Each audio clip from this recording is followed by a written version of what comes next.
In the burning silence of the North African desert during World War II, an American soldier named Private Mason Hale mounted a camel for the very first time because the Army had run out of vehicles and time.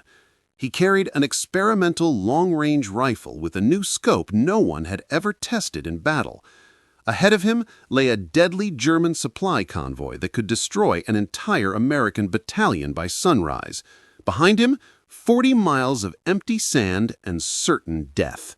And as enemy gunfire cracked across the dunes, Mason realized the terrifying truth. This mission wouldn't test the rifle, it would test him.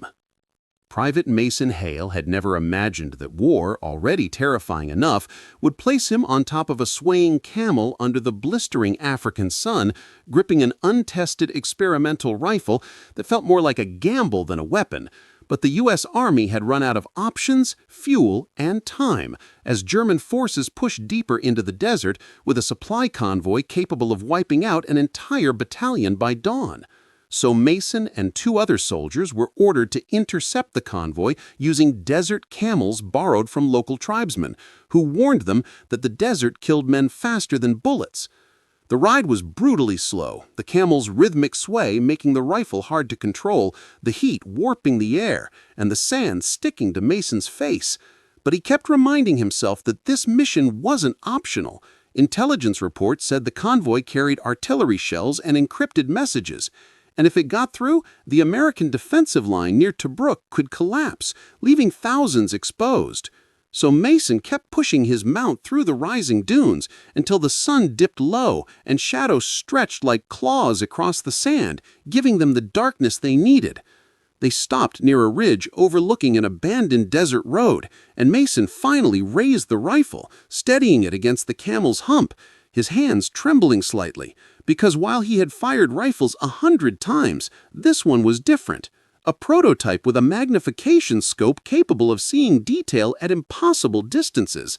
A weapon their commander said could change the outcome of desert warfare.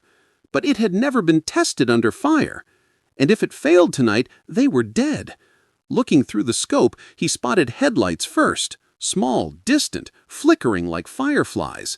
And then the shapes of German trucks, armored cars, and 8 soldiers on motorbikes sweeping ahead as scouts, pushing a dust cloud that drifted like smoke across the valley. And Mason whispered, "Here they come," though his voice vanished into the desert wind. The plan was simple. Take out the lead soldiers, confuse the convoy into stopping, and then use the darkness and high ground to destroy their radios and fuel trucks. But as soon as Mason steadied his breathing and lined up his first shot, the camel groaned beneath him and shifted, throwing off his aim and sending his heartbeat into chaos.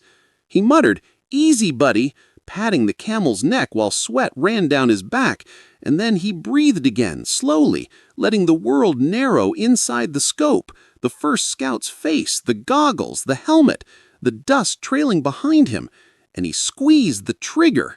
The rifle kicked harder than expected, a sharp, violent punch to his shoulder. The camel jerked nervously, and for a horrifying moment Mason thought he missed. But then he saw the scout drop from his bike, the bike flipping, the convoy brake lights flaring, and shouts rising like sparks in the night. Then the Germans opened fire, wild and panicked, spraying the dunes with machine gun bursts that tore through the sand around Mason and his team. And he ducked instinctively as bullets hissed past his ear. But his sergeant yelled, "Hale, take the next one!" So Mason forced himself up again, bracing the rifle as the camel shivered beneath the noise, and fired a second shot, this time punching through the tire of an armored car, sending metal scraping and shrieking as the vehicle lurched sideways and blocked the road.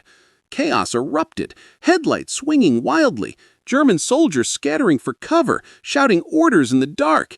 And that's when Mason realized this rifle, unproven, unstable, was the only thing giving his team a chance.